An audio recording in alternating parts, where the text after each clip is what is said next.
दोस्तों पहली वीडियो में आप सभी ने इतना चर्चा करा था इस चैप्टर के बारे में, जीवों में जनन। ठीक है, इस चैप्टर के बारे में पार्ट 1 डिस्कस कर लिया, पार्ट 2 डिस्कस करेंगे। इस वीडियो को अंत तक देखिए जिससे जल्दी जल्दी समझ में आता रहे। ठीक है, आपका सिलेबस के लिए बहुत जरूरी है, देख लीजिएगा एक बार अंत तक। निर्माण, अभी बीजाणु निर्माण क्या होता है भाई? बीजाणु मतलब होता है बीज। ठीक है, अब बीज जो होते हैं हर चीज में पाए जाते हैं भाई। पालक को लंबे टाइम तक उगाते रहेंगे, 4-5-5-6 बार ऐसे आप सभी को पालक दे देगा उसका पौधा। उसके बाद में क्या है, उसका बीज बनने लग जाएगा। तो बहुत सी चीज़ों में बीज बनने लग जाता है। अब देखिए ऐसा होता है कोई पौधे जिनमें डायरेक्ट ही बीज बनता है। ठीक है, डायरेक्ट बीज बनता है नए नए पौधे में। ठीक, बारे में आप सभी को यहाँ पे चर्चा करेंगे। देखिए बीजाणु अलैंगिक जनन है। अलैंगिक जनन किसे बताया था? जब एक जीव टूट करके बहुत सारे जीव बना दे तो उसको क्या कहते हैं? अलैंगिक जनन। प्रत्येक बीजाणु उच्च ताप और निम्न आर्द्र जैसे प्रतिकूल परिस्थितियां, ठीक है, यानी कि प्रत्येक जो बीज है इन सभी में बीज बनते हैं, इसको ध्यान रखिएगा।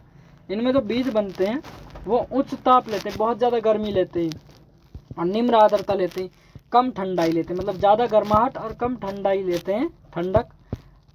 और प्रतिकूल परिस्थितियों में, एक नहीं बहुत सारी परिस्थिति, हर टाइप की परिस्थिति इन सभी में जिंदा रहते हैं। ठीक है, उनको झेलने के बाद कठोर सुरक्षात्मक आवरण ढका रहता है। कभी कभी देखना, इसके बारे में भी डिस्कस करेंगे, पहले पढ़ लीजिए। ठीक है, इनको ढक देता है, इसलिए इसे लंबे समय तक जीवित रख सकते हैं। अनुकूलित परिस्थितियों में बीजाणु अंकित होते रहते हैं, नए जीव विकसित होते रहते हैं। मॉर्स या फर्न पादपों में जनन द्वारा बनाए जाते हैं। देखिए कहना क्या चाह रहा है, जस्ट इसको इतना मुश्किल नहीं करेंगे। देखिए इस टाइप का होता है भाई बीजाणु समासंग, इसको ध्यान रखिए। पहले इस टाइप का पौधा होता है, छोटे से उगता है, इतना बड़ा हो जाता है। इसको ढकने के लिए देखिए खोलेंगे तो इस टाइप की निकलेंगी। अब ये क्या है, इसको ढकने के लिए आवरण है, तो इसके लिए आवरण बनाया, कवच बनाया। अब ये क्या, बीजाणु धानी कहते हैं इसको, जिसमें बीजाणु यानी बीज धरे जाते हैं, बीज होते हैं ये। ठीक है, अब ये क्या है, कवक जाल, नीचे से कवक जाल है जो इसको जोड़ करके रखा है। कवक ही इसको बीजाणु को रक्षा देता है। किसको? बीजाणु को कवक रक्षा देता है, जिसकी वजह से ये एक जगह पर इकट्ठा रहता है। ठीक है, अब देखिए हर परिस्थिति को झेल लेता है, और इसमें नए नए जीव, नए नए बीज बनते रहते हैं हर परिस्थिति में, ठंड में, गर्मी में, बरसात में, हर टाइम में। और एक टाइम इसको क्या कहते हैं, फर्न कहते हैं कभी कभार।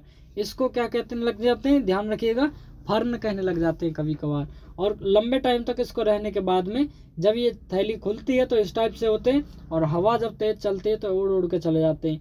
एक चीज़ आप सभी को बताना भूल गए, इधर उधर इसके कांटे कांटे होते हैं लेकिन वो दिखते नहीं है। ठीक है, यहाँ तक समझ गए होंगे। लैंगिक जनन, भाई लैंगिक जनन क्या होता है? जिसमें दो जीव मिल करके, क्या भाई, जिसमें दो लोग मिल करके एक बच्चा पैदा करते हैं, उसको क्या कहते हैं? लैंगिक जनन। अब देखिए इसमें पुंकेसर होता है, मतलब पुरुष होता है, और स्त्री केसर होता है, यानी स्त्री होती है। अब देखिए पुंकेसर और स्त्री केसर होते हैं हमेशा पेड़ पौधों में। अब ये कैसे होते हैं पेड़ पौधों में, ध्यान से समझिए। इसी में मतलब आप सभी को, पेड़ पौधे बच्चा तो पैदा नहीं करते, पेड़ पौधों के लिए बच्चा तो उनका फल होता है। ठीक है, तो फल होता है, उसको बच्चा नहीं समझिएगा। ठीक है, लेकिन इसमें समझा करके कुछ इस टाइप से कहेंगे। देखिए तो ध्यान से रखिएगा। देखिए पुष्प की संरचना के बारे में पहले पढ़ चुके हैं हम सभी, इसके बारे में पता, पेड़ पौधों के पिछली क्लास में पढ़ चुके हैं, आप सभी देख लीजिएगा। और पुष्प पादप के जनन अंग होते हैं। भाई जनन होता है बच्चे पैदा करना है, तो बता दिया है। उसके जनन करने के कुछ अंग होते हैं, इंसानों में भी होते हैं, जानवरों में भी होते हैं, हर एक में होते हैं। पेड़ पौधों में कहाँ से होते हैं, इसको ध्यान से समझिए। पुंकेसर नर होता है और स्त्री केसर मादा होता है। मतलब ये स्त्री और पुरुष वाले जो अंग होते हैं उनको पेड़ पौधों में, उनको पुंकेसर और स्त्री केसर कहते हैं। इतना कोई मुश्किल नहीं है। पहले साथ ही साथ इतना करने से पहले एक चीज़ और डिस्कस कर लेते हैं, कभी बाद में दिक्कत हो जाए। जैसे कोई पेड़ पौधे हैं दो, ठीक है, अब ये पेड़ पौधा है, इसमें ऊपर का भाग ये जो होती है डंडी सी, ये इस टाइप की, इसको वर्तिकाग्र कहते हैं। ठीक है, अब ये इनमें क्या होते हैं, अंदर की ओर परागकण भरे होते हैं। ठीक है, देखिए ये वर्तिकाग्र, इसको कहते हैं मादा भाग, पेड़ पौधे का मादा भाग। और ये होते हैं जो इसके अंदर ये इस टाइप से दिख रहा है, इसको कहते हैं परागकोश। इसमें होते हैं परागकण, छोटे छोटे कण होते हैं, उनको परागण कहते हैं। छोटे छोटे कण देख लेना, वो बीज टाइप के होते हैं। ठीक है, अब वो पुरुष वाले होते हैं यानी पुंकेसर, और वर्तिकाग्र में क्या होता है, अंडाशय से होता है, उसको स्त्री केसर कहते हैं। वो अंदर होता है, डिटेल से समझ जाएंगे। पहले इतना परागकण उड़ करके आएगा। ठीक है, और उड़ करके वो कैसे आएगा, और मक्खियों के जरिए आएगा। कोई मक्खी या कीट वीट अगर उसके ऊपर बैठा है, बैठने के बाद अगर उसे उड़ा करके ले करके जाएगा तो उसी को क्या कहते हैं भाई, परागन। ठीक है, परागन उसको उड़ करके कहाँ गया, वर्तिकाग्र में। वर्तिकाग्र में जब जाएगा तो अंडाशय से टच होगा, और फिर क्या है, फल बनने, वहीं से फूल बनेगा, फिर फूल से क्या बनने लग जाएगा, फल बनने लग जाएगा। ऐसे ही बनने लग जाते हैं जीवों में। अब इसको थोड़ा और ध्यान से समझेंगे। पहले यहाँ पर आइए, देखिए यही जो लठिया सी इसमें डिस्कस करी थी, ये लठिया क्या है इसको ध्यान से समझिए। पेड़ पौधे की डंडी जो होती है, इसमें ऊपर होता है परागकोश। इस परागकोश में छोटे छोटे तंतु होते हैं। अब ये तंतु किस टाइप के होते हैं, इनको जरा ध्यान से समझिए। धब्बे धब्बे टाइप के होते हैं, इस टाइप से धब्बे होते हैं। इन धब्बों में जस्ट होता क्या है, इसको जरा ध्यान से समझिए। यही होते हैं परागकोश। परागकोश के अंदर परागन। अब ये परागन जो होते हैं उड़ करके जाते हैं, और उड़ करके किस में जाते हैं, इस वाले भाग में। इस वाले भाग का नाम क्या है, वर्तिकाग्र। वर्तिकाग्र में जाते हैं, अंदर की ओर होता है अंडाशय इस टाइप का, यानी बीजांड जिसको बीज कहते हैं, और उसका है अंडाशय, अंडा। ठीक है, यहाँ पर आएगा, टच होगा, दोनों एक साथ मिलेंगे तो क्या बनाएगा आपका, फर्टिलाइजेशन यानी युग्मनज। यहाँ पे बन जाएगा आप सभी का युग्मनज, और युग्मनज बनने के बाद में क्या, नया जीव स्थापित हो जाएगा, नया पेड़ पौधा बनने लग जाएगा। तो पूछा जाए कि पेड़ पौधों में वर्तिकाग्र क्या होता है, वर्तिकाग्र। स्त्री केसर कौन सा भाग है, वर्तिकाग्र। और पेड़ पौधों में कौन सा भाई, परागन, परागन। ठीक है, कोई दिक्कत तो नहीं है। अब देखिए परागन भी है ना जो दो टाइप से होता है। अब देखिए बताया था आप सभी को, इतने में कोई दिक्कत नहीं होनी चाहिए। यहाँ से उड़ करके गया, इसमें परागन उड़ करके किस में गया, वर्तिकाग्र में। वर्तिकाग्र में उड़ करके जस्ट क्या होगा, नया जीव बनने लग जाएगा। अब थोड़ा इधर डिस्कस करते हैं इसके बारे में। देखिए अब देखिए पेड़ पौधे दो हैं, इन दो पेड़ पौधों में क्या है, इधर भी परागकोश है, इधर भी है, इधर भी है और इधर भी है, दोनों में परागकोश 4 हैं टोटल। ठीक है, इधर वर्तिकाग्र है एक और इधर भी वर्तिकाग्र है। अब क्या होगा भाई, हवा चलेगी, और हवा चलने की वजह से यहाँ से परागकोश, या फिर यहाँ से, या फिर यहाँ से, या फिर यहाँ से परागकोश खुलेगा। तो यहाँ से परागकोश में से टूट करके उड़ करके हवा के जरिए परागकण उड़ करके आएगा इधर, इसमें आएगा, या फिर इसमें भी चला जा सकता है, दोनों में जाएगा भाई। ठीक है, तो इधर में चर्चा करना है, इसका जानते हैं, इसका भी बाद में जान जाएंगे। ठीक है, एक का समझ गए, दोनों का कर लोगे। तो इसमें उड़ करके परागकोश से परागन आए, किसमें भाई, वर्तिकाग्र में। वर्तिकाग्र में अंदर इधर की ओर होता है अंडा, इधर जहाँ पे टच कर रहा हूँ इधर अंडा होता है, अंडा से जिसको बीजाणु कहते हैं। ठीक है, बीजाणु अब यहीं पर होता है, इसी से आकर के मिल जाता है, इसी को कहते हैं युग्मनज। और युग्मनज से होता है फर्टिलाइजेशन, जिससे हो जाता है भाई फूल बनने लग जाता है, और फूल से नया जीव बनने लग जाता है, जिसको हम पेड़ पौधों का बच्चा कहते हैं। पेड़ पौधों का बच्चा तो उनका फल होता है। ठीक है, तो याद रखना पेड़ पौधों में ऐसे ही उगता है। अब देखिए ये जो हवा चली, अब देखिए परागकोश में से परागन उड़ते किस टाइप से हैं, 2 तरीके से उड़ते हैं। पहला मक्खी या कीट वीट के जरिए, भाई बहुत से कीड़े वीड़े होते हैं इस धरती पे, मधुमक्खी द्वारा। ठीक है, मधुमक्खी, कीड़े, इन सभी की वजह से उड़ते हैं। और दूसरा होता है हवा के जरिए। ठीक है, मधुमक्खी वगैरह और हवा के जरिए। अब जरा ध्यान से समझिएगा एक बात को, वो कहना मैं चाह रहा हूँ। देखिए इसको अगर आप समझ गए बहुत आसान पड़ेगा। देखिए पहला होता है, अगर हवा से उड़ा है, अगर हवा से उड़ा है कोई परागन और उड़ करके वर्तिकाग्र में गया हवा से, तो उसको कहेंगे स्वयं परागन। स्वयं परागन अपनी स्वयं से, खुद से गया। और होता है पर परागन। ये पर परागन होता क्या है भाई, जब कोई पेड़ पौधा उस परागन के ऊपर, जब कोई जीव जंतु या मक्खी या कीड़े वगैरह ये सभी बैठे उस परागन पे, इस परागकोश पर, और इस पर बैठने के बाद जब उसे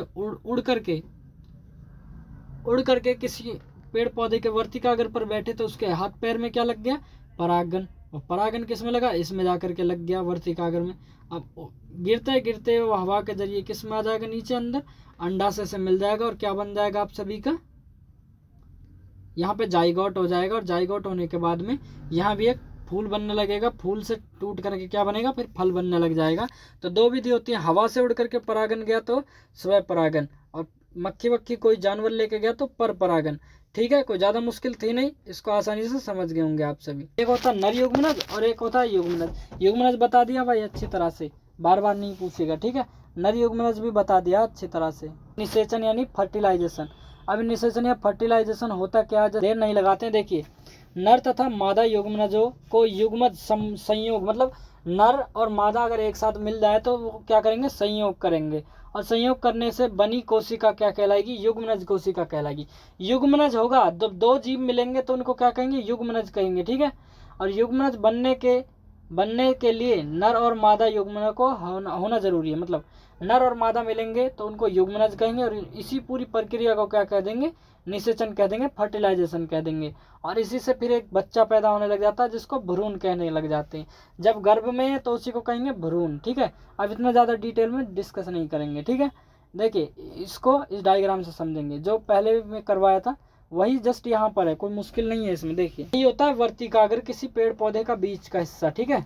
यह अंकुरित होता रहता है, इसमें परागन आया, ये ढक्कन खोला, अंदर गया बीज, ऐसे घूमते घूमते घूमते घूमते घूमते अंदर जाता है, इस अंडाशय से मिलता है। और मिलने के बाद क्या होता है, युग्मनज, युग्मनज से क्या बनेगा, निषेचन, निषेचन होने के बाद में क्या होगा, वहाँ पे नई अंडकोशिका बनने लग जाएगी। उस अंडकोशिका से जुड़ने के बाद में क्या होगा, फूल बनेगा, और फूल से क्या बनने लग जाएगा, आपका नया फल बनने लग जाएगा, पेड़ पौधा, ठीक है। कोई दिक्कत तो नहीं है। अब देखिए जस्ट यहाँ पर ये कोई मुश्किल तो नहीं है, इस वाले को समझ गए। यही प्रोसेस यहाँ समझा रहा है, ऐसे घूमते घूमते ऐसे आता है, लेकिन ऐसे घूमते घूमते आता है, 10वीं में समझोगे तो ऐसे घूमते घूमते परागन आता है इसके अंदर और अंडकोशिका से मिल जाता है, ठीक है। देखिए पेड़ पौधों में भी कितना आसान डिस्कस से समझाया गया है आप सभी को, कुछ मुश्किल नहीं है इन सभी में, अगर आप ध्यान से समझिएगा तो। देखिए कुछ फल होते हैं भाई, कुछ फल, उन फलों में क्या होता है, जैसे सेब है, बादाम है भाई, बादाम है तो बादाम है ना, बादाम का बीज होता है, एक बीज से में होता है, देखिएगा कभी इस टाइप से, अगर बादाम है ना इस टाइप से, तो अंदर एक ऊपर की ओर बीज सा पाया जाता है, वही बीज जो है इसका उगा देता है पेड़ पौधे को। अब देखिए फल होता है सेब, सेब में अंदर बीज पाई जाती है, ठीक है। यह बीज जो होता है, यह इससे क्या होता है, नया फल उगता है।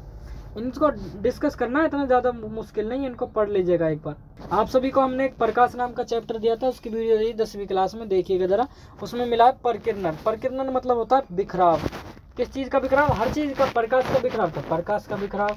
किसी इंसान को बिखेरोगे तो उसके चीथड़े चीथड़े उड़ा दोगे, जैसे कि उसका कहेंगे चीथड़े चीथड़े का परकिरणन, ठीक है, तो वो हो गया इंसान का परकिरणन। अरे मजाक है, ठीक है, ये कोई ज़्यादा सीरियस मत लेना कि किसी के चीथड़े उड़ा दो ठाए ठाए गोली मार करके। अब इतना हो गया, उसके बाद में होता है बीज परकिरणन। बीज परकिरणन होता है बीजों का बिखराव। देखिए प्रकृति में एक प्रकार के पादप नहीं, विभिन्न प्रकार के स्थानों पर उगाए जाते हैं, एक प्रकार का पौधा हर जगह पे उगाया जाता है, ऐसा बीजों को प्रकिरणित होने के लिए उगाया जाता है। भाई बहुत से बीज उसके फैले, इसीलिए यही किया जाता है। अब जैसे कि नीम का पौधा, नीम की निबोरी उगने लग जाती है, निबोरी जब टूट टूट के अपने आप गिरने लग जाती हैं तो वो पक जाती हैं, पक कर की गिरती हैं टूट टूट करके, और ज़मीन में क्या करने लग जाती हैं, उगने लग जाती हैं। उगने के बाद में जस्ट क्या करती हैं, नया पौधा उगने लग जाता है। ऐसे ही होता है, इनका क्या होता है, बिखराव होने लग जाता है बीजों को। कभी कभी क्या होता है, खेत में फिर उद्यानों और चहलकदमी करते हैं, ठीक है, मतलब समय आपको अपने वस्त्र पर फलों के बीज चिपके दिखाई देंगे होंगे, जैसे बीजाणु समासन में समझाया था ना। कहाँ है भैया बीजाणु समासन, ये रहा बीजाणु समासन, ये हो गया आपका बीजाणु समासन। इसमें बहुत से बीज आकर के इकट्ठे रहते हैं तो एक ग्रुप बना होता है, ठीक है, तो कहते हैं द ग्रुप ऑफ सीड्स, इसको क्या कहा जाता है, बीजाणु समासन, ठीक है। बीजों का एक समूह बनाना क्या होता है, बीजाणु समासन। अब ये बीजाणु समासन में नहीं, बहुत से बीज होते हैं जिनमें उगे रहते हैं। अब देखिए बीज प्रकीर्णन आप सभी इतना समझ गए होंगे, कोई दिक्कत नहीं। बीज प्रकीर्णन का मतलब क्या है, बीजों का बिखराव होना। एक बार इस डिटेल को पढ़ करके देखिएगा, बहुत आसान है, ठीक है, कुछ मुश्किल नहीं है। फल और बीजों का विकास करना, इस चीज़ को और समझ जाते हैं, ज़रा मुश्किल नहीं है। देखिए कहना क्या चाह रहा है, निषेचन के पश्चात अंडाशय, जब देखिए यहाँ परागन भी मिल गया अंडाशय से, तो ये बन गया युग्मनज। अब युग्मनज बनने के बाद में अंडाशय जो होता है वो फल में विकसित होता है, फल बनने लग जाता है। भाई यहाँ पे बताया था आप सभी को, कभी भी बताया है, ठीक है। पुष्प के अन्य भाग मुरझाकर गिर जाते हैं। देखिए फूल, यहाँ पे फल बनेगा तो सीधी सी बात है, कोई भी अगर फूल बनना है तो फूल के अंदर जब निषेचन होगा अंदर की ओर, तो क्या बनता है, वह फूल सूखने लग जाता है और अंदर से फल निकलने लग जाता है। हर पेड़ पौधे में देख लीजिएगा आप एक बार, ठीक है। जबकि पुष्प के अन्य भाग मुरझा करके गिर जाते हैं, इतना पता है। परिपक्व होने के बाद में मतलब पक जाते हैं तो अंडा से फल के रूप में बन जाता है। अंडा जो है ना, उसका अंडा से जो अंदर का बीज बना हुआ वो फल बनने लग जाता है।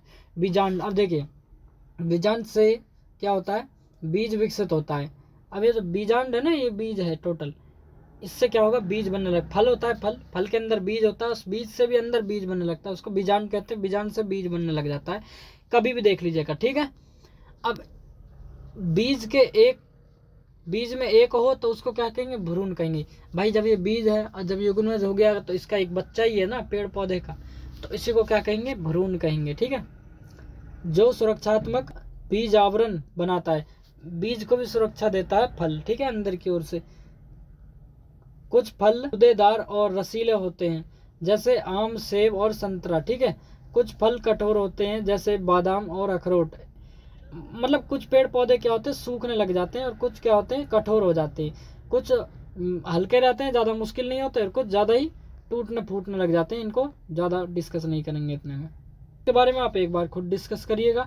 आसान है ये, कुछ नहीं है। देखिए इसके बारे में समझा रहा है, पहले एक बार थोड़ा सा हम ही बता देते हैं, उसके बाद में आप सभी डिस्कस कर लीजिएगा, ठीक है। देखिए ये जो बीज है, कभी कभी क्या होता है, इस टाइप के कुछ पौधे से उगते हैं। उस पौधे में से अंदर बीज होता है, बीज उगता है तो बीज के अंदर से 2 फूल से उगते हैं, यही होते हैं इसके पत्ते। जैसे आपने चना उगाया होगा, चना का जो होता है, चने के 2 छोर उगने लग जाता है ना जब पौधा, तो चने के जो 2 छोर होते हैं वो टूट करके इधर से क्या होते हैं, नए नए पत्ते बनाते हैं। ऐसे कर करके पत्ते बनाते हैं, और फिर क्या होता है, अंदर की ओर बीज बनने लग जाता है 1 दिन के बाद, ठीक है। चना ही उसका बीज होता है। इसको ज़्यादा याद मुश्किल नहीं है, समझ गए होंगे, ठीक है। जेंथियम और यूरेना के बारे में आप एक बार देख लीजिएगा, ठीक है। सूरजमुखी और इसके बारे में भी एक बार आप देख लीजिएगा, मदर आर्क, ठीक है। मुश्किल थी नहीं वीडियो, एक बार देख लीजिए, कमेंट कर लीजिए।